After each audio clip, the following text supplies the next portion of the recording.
You're tuned in to Ask the Master Auto Technician. Car questions? Get answers right now. Call 850-763-0555. James Auto Center, we fix it right, guaranteed. Beep, beep, beep, beep, yeah.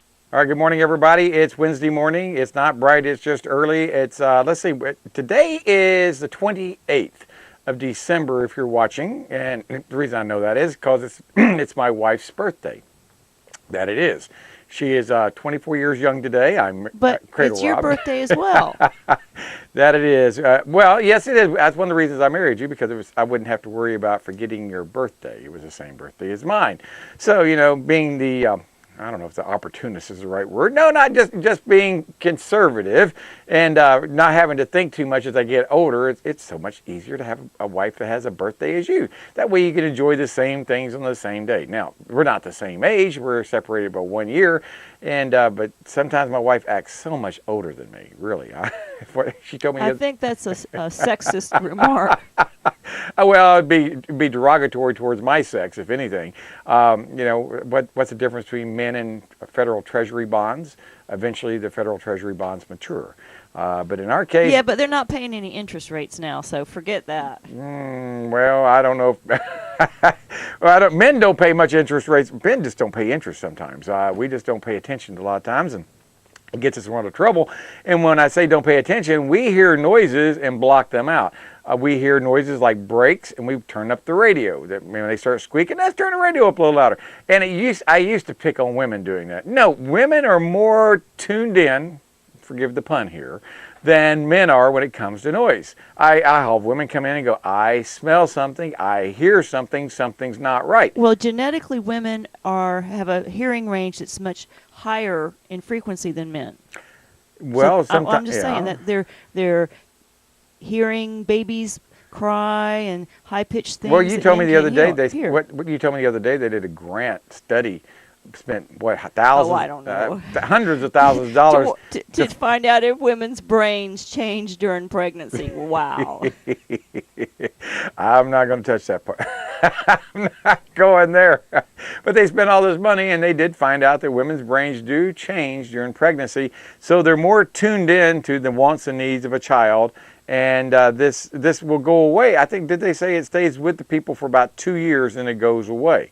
I don't know if that's true or not. I would say it would diminish, but I wouldn't say it would go away. Mothers always, I mean, even though I haven't had never small children, never had babies myself, but been around young children, I can still tell you that scream in a grocery store, that high-pitched scream, every woman in the store alerts. Yes, and every guy in the store walks out the door. The other way. That's the difference. Y'all run towards it, we run away from it. And the same thing with cars. I know it's a car show, and that's one of the reasons I'm trying to talk about it. But when you hear a noise, Anna Marie, you hear noises all the time. You're our final quality control noise checker router. If I got a car that comes in here and there's a noise, and I think I hear the noise, and here's what we think the noise is, and we fix the noise, and we drive it, and I don't hear it anymore, and my staff doesn't hear it anymore, we let Anna Marie drive it, and if she hears it, we got to go start all over again. But normally that doesn't happen very often, but it that's does a rare occurrence. It does happen. I mean, but that's what makes us so different here, is the fact that we go through so many layers of quality control. Yeah, you're right about that. I mean, just an oil change, there's 3 layers. What? 3 layers? Well, one, you got the technician doing the work. He has to check it. Then you got the shop foreman, which happens to be me. You know, I go around, I make sure everybody does their job, and I double check it and make sure the fluid levels are right and there's no fingerprints on the steering wheel. And then when you open the door, your hands didn't get grease on it.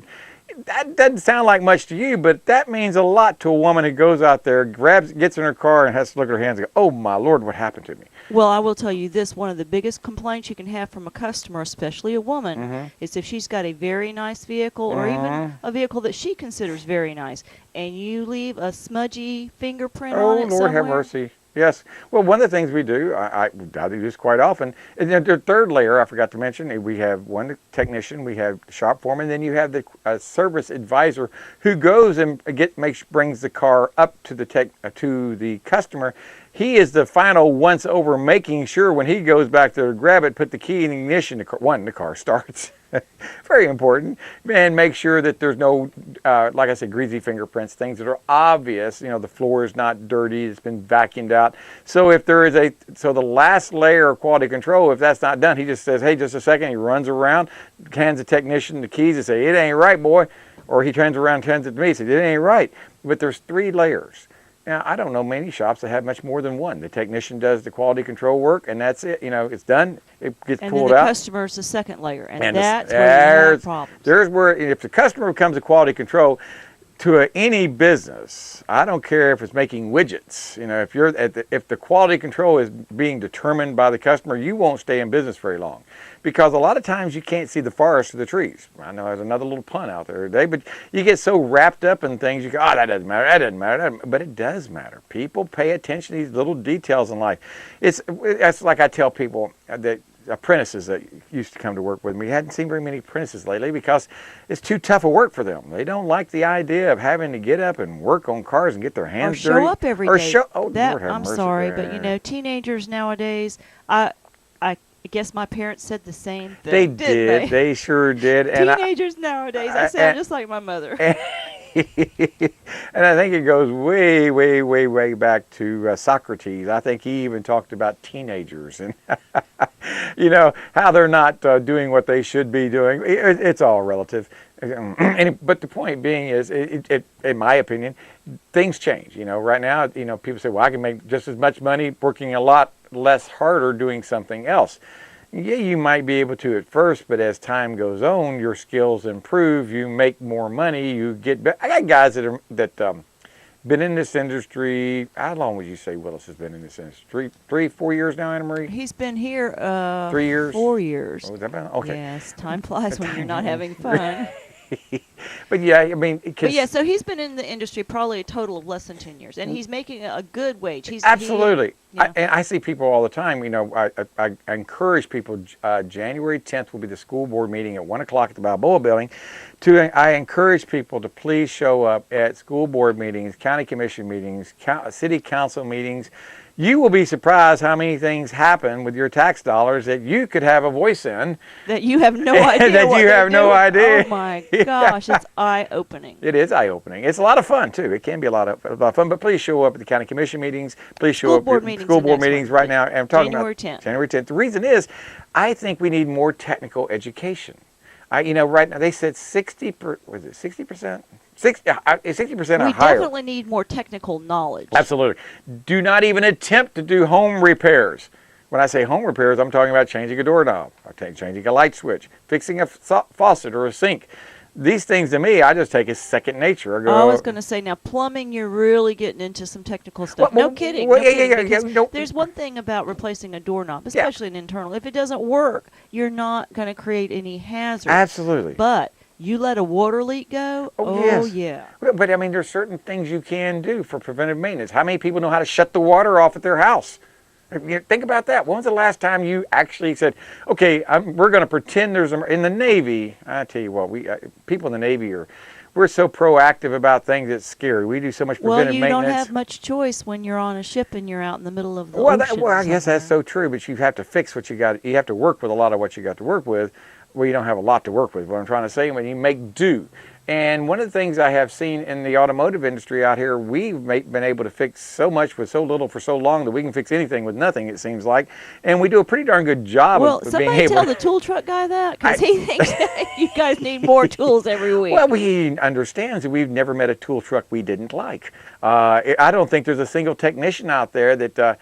doesn't feel that way. If you're in the automotive repair industry, or if you're in carpentry, or you're in any type service industry, if someone comes along with a tool that can make your job easier, faster, more profitable, you want to know all about it. Now, I'll be honest with you, they may sell you these handy dandy, once in a lifetime great scanners, and you might, this will make your life so much easier. And yes, it can make, but if you're not trained, you don't know how to read that, you don't understand what those numbers mean, that's just like having a lead weight around your neck. It don't do anything. I have people that use these scanners, which are bidirectional controls, and they don't really understand.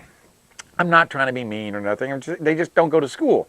Every month, am I wrong on this, Anna Marie, that we at James Auto Center, along with a few other shops in town, go to a class Yes, at least? yes, because there's several classes, organizations that are holding the classes. Napa has classes, and then Advance has classes. So we have two sources of information, and I pay for them, and the guys seem to enjoy it. Yeah, but the thing is, not very many shops attend them. I mean, last time I went to one was we had 3, maybe 4 shops represented with a total of maybe 10 people. And there's at least 150 or 200 aftermarket independent auto repair shops. Well, I don't know how many. I know back in the 80s there were over 350. My point is, you should have at least a dozen guys in that class. Well, yeah, we barely have that. If we have 8 guys in that class, it's considered an average class. If we have 15, it would be considered a record breaker.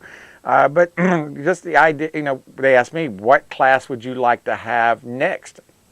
And they were going to do one. The next one they were going to do was on reprogramming, and we said, we're doing reprogramming. We'd probably do 3, 4, 5 cars a day reprogramming. I'm going to tell you right now, they need to go back to voltage drops. We still have technicians that don't understand electricity. Shh, don't tell them that. I make a lot of money when other shops bring me cars to fix. Right, but I don't like it when the other shops tear them up, and then we have to go behind them. Well, voltage drops voltage drops are something that I don't think makes the light click on. I'm gonna tell you right now, you can't until every technician in every shop understands how to do a voltage drop in like a minute and a half. You still don't get. We'll make that a show. Well, I don't know how many times we've talked about voltage drops on TV. I know that shops seem to get it while they're in class, but when they get into the real world, they somehow a little plate goes up. Well, the practical application just doesn't kick in. The starter wire and the negative bolt on the battery. I mean, then your digital volt ohm meter and all these variables. Well, it is, and I guess you just have to work with it. I think technicians are more tactile than we are. Actually, seeing things in our mind's eye. We have to actually see it and feel it and touch it and smell it and all these things right here before it actually clicks in. I know that's the way it was with me on voltage drops. About, it's probably 15, 20 years ago. I was in a class that CarQuest was putting together, and they were talking about voltage drops. And he used an eraser and a whiteboard to explain how voltage drop works. And I kind of looked at it, and kind of the light came on and go, that's all it is to a voltage drop. You've got to make the electrons move by turning the switch on or turning the light on or turning the key. And it goes, yeah. And I said, that's all you got to do. Until you get the electrons moving, you can't tell how much voltage drop you got. And that's how we fix a lot of cars, transmission-wise, whatever it may be. That we get cars that come from shops that they say, we cannot figure out what's wrong with this. We've replaced this, replaced that, replaced all these things, and still can't figure it out. And we go step by step, and we start checking voltage, and we see we have supply voltage. We actually say, okay, and when we go to this part right here, it's 12 volts like it's supposed to be. But the catch is, does it have enough amps? Can it get through the current? And that's how we make the decisions on fix a lot of cars out there. Hey, this is James Morris. If you've got a car question, you want to comment, be a part of the show, we want to call and wish Anna Marie a happy birthday. Well, you can't do that because we're on vacation on the 28th. That's why you can't do that. But that's her birthday, December 28th, and this show is playing on December 28th. It's my birthday as well. Anna Marie will be 26 years old, and I'll be 27 years old. I'm lying. I'll talk to you in a few minutes. We'll be right back with Karen Schoen. James Auto Center, we fix it right.